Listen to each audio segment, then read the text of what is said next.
Komplotan rampok yang beraksi di sebuah ruko kawasan Kenten Laut, Kabupaten Banyu Asin ditangkap Unit 4 Subdit 3 Jatandras Direktorat Reserse Kriminal Umum Polda Sumsel.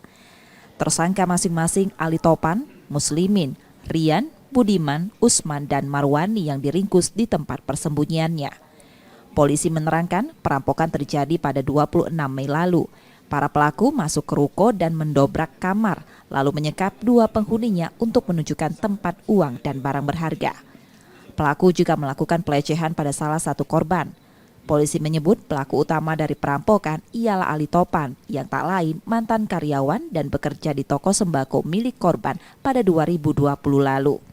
Dari perampokan ini, mereka membawa kabur sejumlah uang, perhiasan emas, 3 unit handphone dan beberapa dus rokok dengan kerugian korban ditaksir mencapai 400 juta rupiah.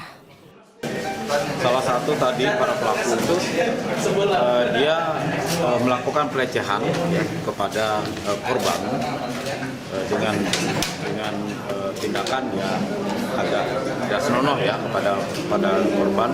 Cuma dia sendiri, sedangkan yang lainnya juga melakukan mengumpulkan harta benda dari korban dan dibawa lari. Selain menangkap 6 pelaku, polisi juga mengamankan barang bukti yang digunakan mereka untuk beraksi, berupa senpira beserta amunisinya dan 1 unit mobil.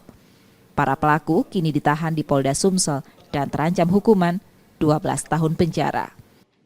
Reski Oktora, Muklas Diferensial, Kompas TV, Palembang, Sumatera Selatan.